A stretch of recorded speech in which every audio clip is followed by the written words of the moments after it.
মা, তুমি এসব কী রান্না করেছো বলো তো? জানো না এসব হাবিজাবি আমি খেতে পারি না। মাছ রান্না করতে পারো না? হ্যাঁ মা, কী রান্না করো বলো তো? প্রতিদিন প্রতিদিন এসব খেতে কার ভালো লাগে? প্রতিদিন প্রতিদিন কই পাইলি? আজই তো একটু সবজি রান্না করেছি। আর সবজি খাওয়া কত ভালো শরীরের জন্য, তা কি জানিস নাকি? দেখো মা, একদম ভালো মন্দ শেখাবা না, এসব দিয়ে খেতে পারবো না। আচ্ছা আপু, তোমরা একটু বসো, আমি তোমাদের জন্য ডিম ভেজে আনছি। রাগ করো না, মামি বিকালে মাছ রান্না করে দিবে। একটু বসো, আমি যাব আর আসবো। তোকে আর এত আদিক্ষেতা করতে হবে না, সব সময় নাটক করে। শোন, এসব নাটক করে তো আমাদের মা বাবাকে আমাদের থেকে কেড়ে নিয়েছিস, তাও তোর মনের স্বাদ মেটেনি। আর কি চাস তুই বল? ফুপু ফুপার সাথে তুইও মরে যেতে পারলি না? মিতা, মুখ সামলে কথা বল। ভুলে যাস না আমি তোদের সামনে বসে আছি। একে তো তোরা বড় হয়েও পায়ের উপর পা তুলে খাস, তার উপর এত অভিযোগ। মেয়েটা সারা দিন আমার সাথে সাথে কাজ করে, আর তোরা নিজের পেটের মেয়ে হয়েও খোঁজও নিস না যে আমার শরীর ভালো আছে কি না। আজ তুমি পরের মেয়ের জন্য নিজের মেয়েদের সাথে এমন ব্যবহার করছো, এর ফল ভালো হবে না মা। এই চল, ওদের খাবার ওরাই খাক।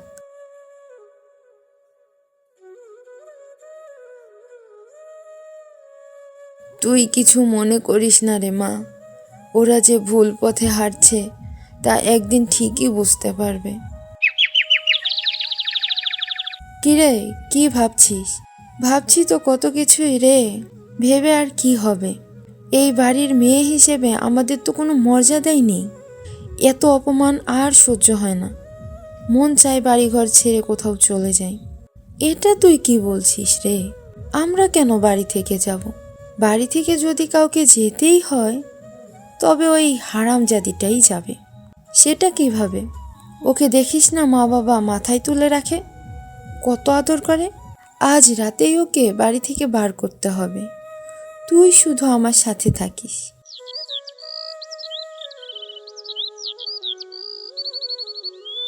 তরি, তরি, মা আমার, কোথায় রে তুই? আমাকে খেতে দে রে মা, ভীষণ খিদা পেয়েছে। মামা, তুমি হাত মুখ ধুয়ে আসো, আমি এক্ষুনি খেতে দিচ্ছি। সবজির তরকারিটা কি মজা হয়েছে খেতে। হবে নাই বা কেন, দেখতে হবে না কে রেঁধেছে? আমার তরিমা রেঁধেছে যে। আচ্ছা মা, তোর মামি আর বোনরা কোথায়? মামি তো কখন চাচার বাড়িতে গেছে।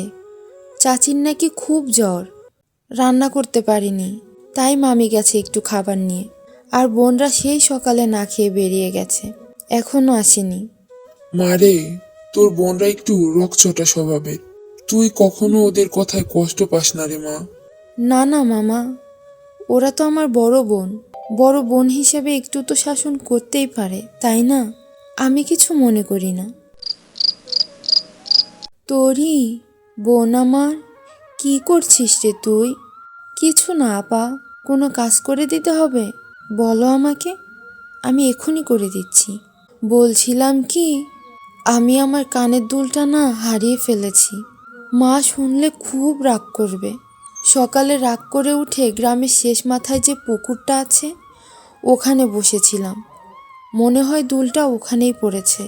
আমি আর মিতু যাব খুঁজতে, তুইও চল না আমাদের সাথে। রাত হয়ে গেছে তো, তাই তিনজন একসাথে গেলে ভালো হয়, ভয় করবে না। ও, এই কথা, যাব না কেন, চলো যাই। এরপর ওরা দুজন তরিকে নিয়ে বার হয়। আমরা কোথায় চলে এলাম? এখানে পুকুর কোথায়? আমরা দুজন এইখান দিয়েই হেঁটেছি, এইখানে আগে খুঁজতে হবে। তরি, তুই এইখান দিয়ে একটু খুঁজে দেখ, আমরা আশেপাশে খুঁজে দেখি। এই বলে মিতু আর মিতা সেইখানে তরিকে ফেলে রেখে দ্রুত বাড়িতে চলে আসে। এখনও ওরা আসছে না কেন?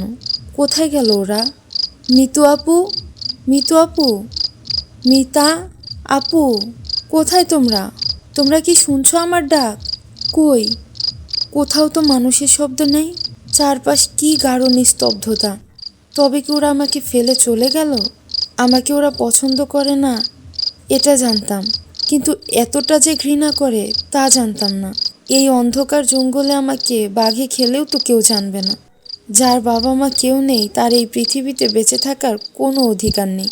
আল্লাহ হায়াতে বাঁচিয়ে রাখলে ভোরের আলো দেখতে পাবো, নয়তো এখানেই শেষ। এই বলে তরি হাঁটতে শুরু করে। একসময় শরীর অনেক বেশি ক্লান্ত লাগে আর ওখানেই গাছের নিচে বসে পড়ে আর ঘুমিয়ে যায়। সকালবেলাতে এক বৃদ্ধ জঙ্গলে আসে আর তরিকে দেখতে পায়। সে কি? এই গহীন জঙ্গলে মেয়ে কোথা থেকে আসলো? মা, মারে, কে তুই? এই জঙ্গলে কি করছিস রে মা? এই গহীন জঙ্গলে তো দিনের বেলাতেও কেউ আসে না। এরপর তরি সেই বৃদ্ধকে সব কিছু খুলে বলে। মারে, তুই আমার সাথে আমার কুঠিরে চল। এরপর তরি সেই বৃদ্ধর সাথে বৃদ্ধর কুঠিরে যায়। এইদিকে তরির মামা মামি তরিকে খুঁজতে থাকে। কি রে মিতা, মিতু, তরি কোথায়? আমরা কি করে জানবো তরি কোথায়? দেখো, আছে আশেপাশে কোথাও। আশেপাশে সব জায়গাতে খুঁজে দেখেছি, তরি কোথাও নেই।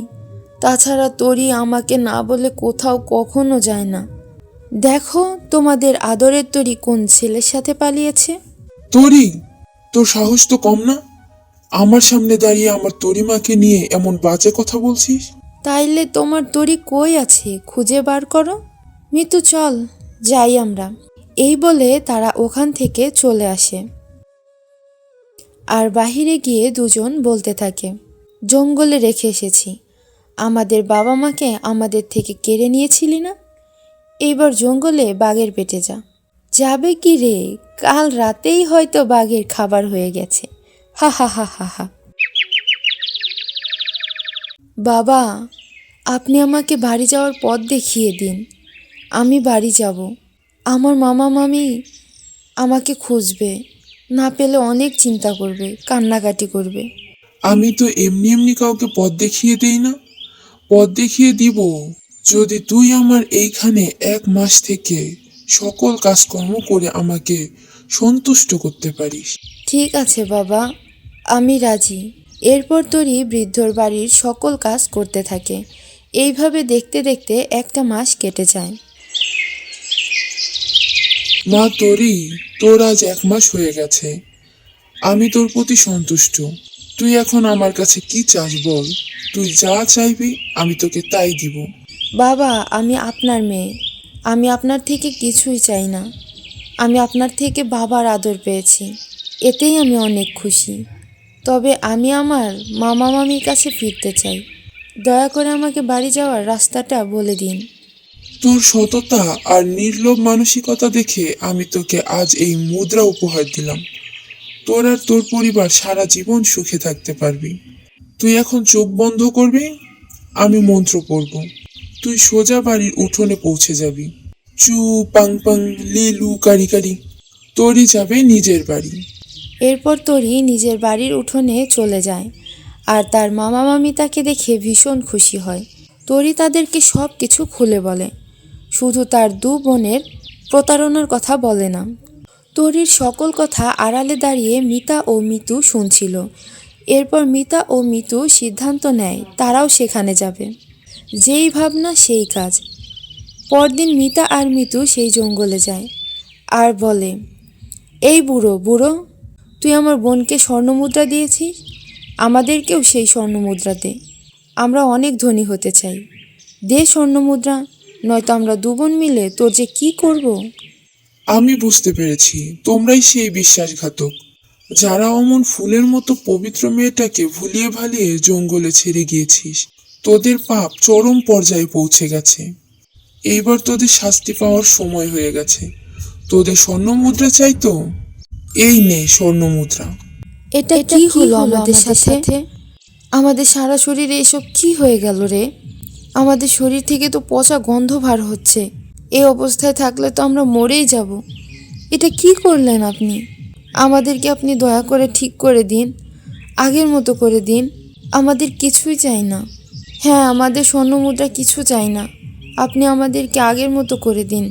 এইভাবে আমাদেরকে দেখলে সবাই ঘৃণা করবে। দিন না ঠিক করে, আগের মতো ঠিক করে দিন। তোমরা যদি তোমাদের পাপের জন্য রবের কাছে ক্ষমা চাও আর প্রতিজ্ঞা করো জীবনে আর কারো ক্ষতি করবে না, তবেই তোমরা রবের দয়া পেতে পারো। হে সৃষ্টিকর্তা মালিক, তুমি আমাদেরকে ক্ষমা করে দাও। আর কখনো পরের অনিষ্ট করব না, লোভ করব না। তুমি আমাদেরকে ক্ষমা করে দাও মালিক, ক্ষমা করে দাও। এরপর তাদের শরীর আবার আগের মতো ভালো হয়ে যায়। বাবা, আপনিও আমাদেরকে ক্ষমা করে দিন। আমরা আমাদের ভুল বুঝতে পেরেছি। হ্যাঁ মা, আমি তোমাদের ক্ষমা করে দিয়েছি। আর তোমরা এখন তোমার মা বাবা বোনের কাছে ফিরে যাও। আমি তোমাদের জন্য দোয়া করি, আজীবন সুখে থাকো। এরপর মিতা আর মিতু বাড়িতে চলে আসে। মিলেমিশে সবার সাথে হাসি খুশিতে দিন কাটাতে থাকে।